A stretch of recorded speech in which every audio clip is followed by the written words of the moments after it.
It seems to me like they have us at pretty much every angle, which scares the hell out of me. I mean, Remember Daryl Morley? I don't. He was the GM for a big basketball team. I want to say the Mavs. It'll come back to me. I'm getting a brain fog moment. But he tweeted something in support of the Hong Kong pro-democracy protesters, and he got pilloried by everybody in the NBA. And so why? Because the NBA makes a ton of money broadcasting in China, and the Chinese picked up the phone and said, this guy's got to go.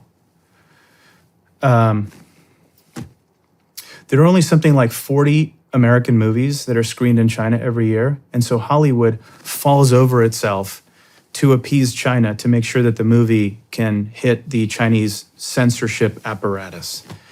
So everything is compromised. Universities make money when people pay full tuition. And you've got 300,000 Chinese kids in America largely paying full tuition. So the universities are like, I'm not going to talk about China. Think tanks. A think tank will be encouraged by China to write a puff piece or a neutral piece on a given topic, like what China's doing in Africa, okay?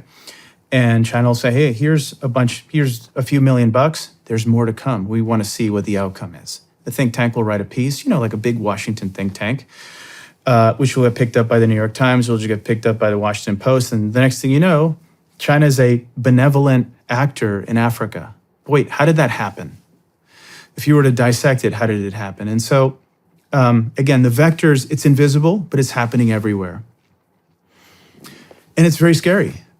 And they have a goal, and the goal is to kind of push us out of the picture and install their system. And their system is a state-driven economic model and centralized control and authoritarianism. Our model is freedom of the individual, autonomy, and free market capitalism. These two systems are irreconcilable. Okay, so this is what we're fighting. So it's more than just a country. It's what we're fighting is an ideology. We're not fighting the Chinese people. We're fighting the Chinese Communist Party.